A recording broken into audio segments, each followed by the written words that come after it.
Di tengah kabut zaman kalabendu, di mana kebenaran diputarbalikan laksana wayang oleh dalang yang licik, sabda wingit Prabu Jayabaya kembali bergaung. Menembus lorong waktu, beliau meramalkan datangnya seorang Nateprojo, atau seorang pemimpin sejati yang dikenal sebagai Satrio Piningit. Namun, sang Satrio tidak akan berjalan sendirian.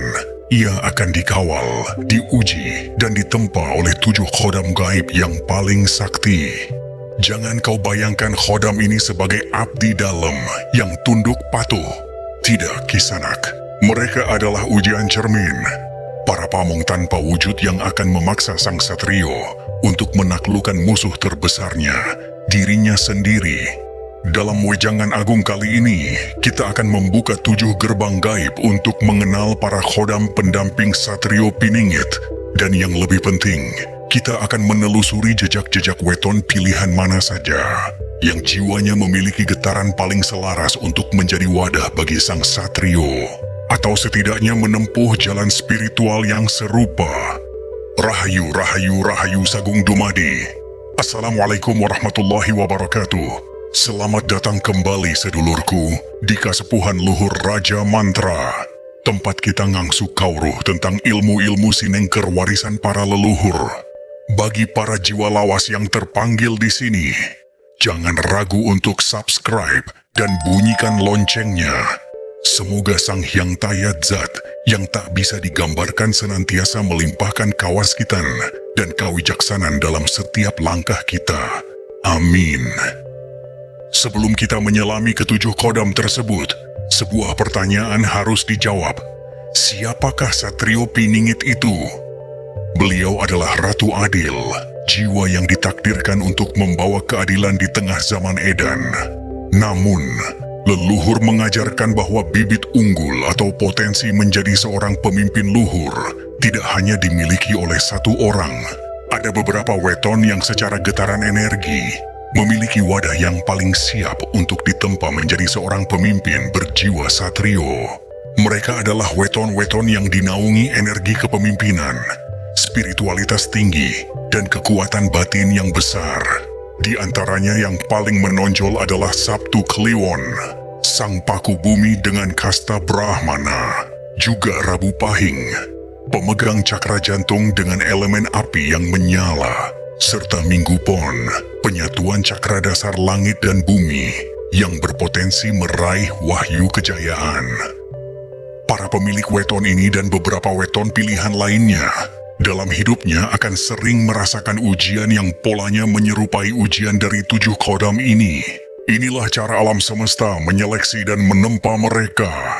Maka, simaklah baik-baik. Mungkin salah satu dari ujian ini sedang atau akan kau hadapi. 7 pamong gaib sang Satrio Piningit. Pamong kapisan, khodam macan putih, ujian ketegasan, di belantara jiwa yang sunyi. Saat keraguan hendak memangsa keyakinan, terdengarlah auman gaib sang macan putih. Ia bukan sekadar hewan gaib, melainkan manifestasi dari ageman. Pegangan ketegasan. Ia hadir bukan untuk dielus, melainkan untuk menggetarkan sukma sang Satrio dengan pertanyaan. Berani atau tidak engkau memikul beban kaula alit, rakyat kecil?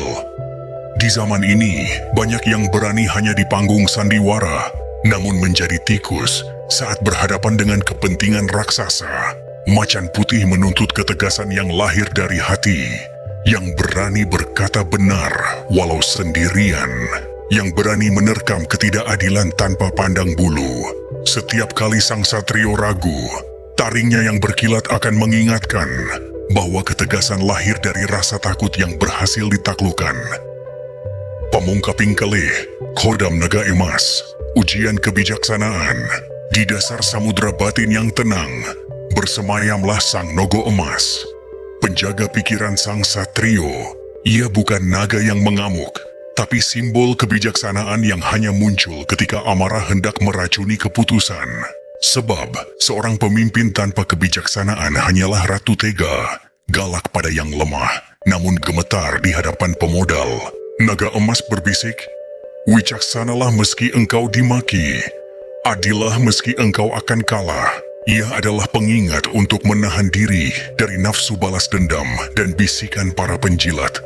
Wajah sejati seorang pemimpin akan terpantul darinya, yang hatinya keruh akan tampak seram, yang hatinya bening akan tampak berwibawa. Ujiannya adalah belajar menimbang dengan cipta, rasa, dan karsa yang jernih. Pamong Kaping Telu, pendekar tak kasat mata, ujian keberanian di persimpangan takdir yang paling terjal. Saat sang satrio nyaris menyerah, sosok pendekar tanpa raga akan berdiri tegak di hadapannya. Ia tak banyak bicara, hanya tatapan matanya yang tajam seolah berkata, "Musuh terbesarmu bukanlah mereka yang di luar sana, tapi sang angkara murka di dalam dirimu sendiri." Pendekar ini menguji apakah sang satrio berani berdiri sendirian saat kebenaran membuatnya kehilangan kawan. Keberanian sejati bukanlah berani melawan musuh, tapi berani melawan ketakutan diri sendiri. Takut miskin, takut dicaci, takut kehilangan jabatan. Ia menuntut keberanian untuk bertindak cepat saat kebenaran sudah jelas, bukan menundanya dalam rapat-rapat tak berujung. Pemimpin sejati harus siap berdarah-darah lebih dulu sebelum rakyatnya. Pamong Kaping Sekawan, Kiai Sepuh, ujian nurani dan spiritualitas. Di keheningan malam, saat sang satrio melakukan tapa brata, muncullah sosok berjubah putih, sang Kiai Sepuh, guru batin penuntun jalan spiritual yang datang hanya pada jiwa yang siap mendengar. Beliau membisikkan pitutur luhur. Anak, kekuasaan tanpa kewijaksanaan adalah bencana. Ilmu tanpa laku hanyalah kendi kosong yang berbunyi nyaring. Damai. Kiai Sepuh mengajarkan ilmu rasa, kemampuan merasakan lapar meski perut kenyang, merasakan derita rakyat meski hidup serba cukup. Apakah sang satrio berani mengikuti suara nuraninya meski harus melawan arus dunia yang deras? Sebab pemimpin yang kehilangan arah spiritual akan mudah disetir oleh kepentingan sesaat. Pamong Kaping Gangsal, bayangan hitam, ujian godaan duniawi. Saat jiwa merasa lengah, sesosok bayangan hitam akan mengintai dari sudut kegelapan. Ia adalah cermin dari segala nafsu, ambisi, dan kelemahan yang tersembunyi. Ia akan berbisik, Akan kuangkat kau jadi raja, asal kau mau berkompromi sedikit saja dengan kebusukan. godaan ini datang dalam wujud proyek menggiurkan, dukungan politik, dan tepuk tangan massa yang memabukkan. Negeri ini tidak kurang orang pintar, tapi kurang orang yang mampu menolak suap dan godaan tahta.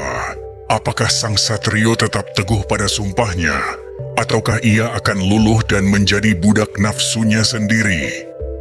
Pamong Kaping Enem Bambu Kuning, ujian keadilan.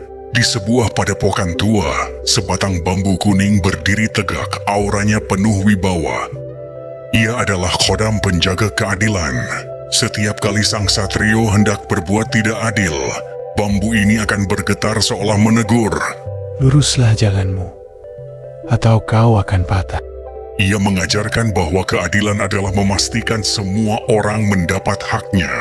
Beranikah sang satrio menegakkan hukum bahkan pada kawan dan kerabatnya sendiri? Sebab jika keadilan bisa ditawar, maka yang kuat akan selalu menindas yang lemah. Pemimpin harus adil bahkan pada musuhnya. Keadilan yang memihak itu bentuk lain dari penindasan. Pamong Kaping Pitu, Elang Sekti, ujian visi dan pandangan jauh. Di langit, seekor elang raksasa membentangkan sayapnya, matanya menembus cakrawala. Inilah khodam Elang Sekti, pemberi visi masa depan. Ia hanya hinggap di bahu para pemimpin yang mampu melihat jauh melampaui masa jabatannya. Beranikah sang satrio mengambil keputusan pahit hari ini demi menyelamatkan generasi di masa depan? Sedulurku, 7 khodam, 7 ujian cermin, 7 laku penempaan jiwa. Sabda Jayabaya bukanlah sekedar ramalan kosong, melainkan sebuah peringatan luhur. Mungkin Satrio itu sudah ada di antara kita. Mungkin ia masih bersembunyi, menempa diri dalam keheningan. Namun yang pasti, kita semua, terutama yang berweton pilihan, bisa mengambil pelajaran dari ujian ini. Jadilah satria di lingkunganmu sendiri, dengan ketegasan macan putih, kebijaksanaan naga emas, dan visi sejelas mata elang sakti. Rahayu, rahayu, rahayu sagung dumadi. Wassalamualaikum warahmatullahi wabarakatuh.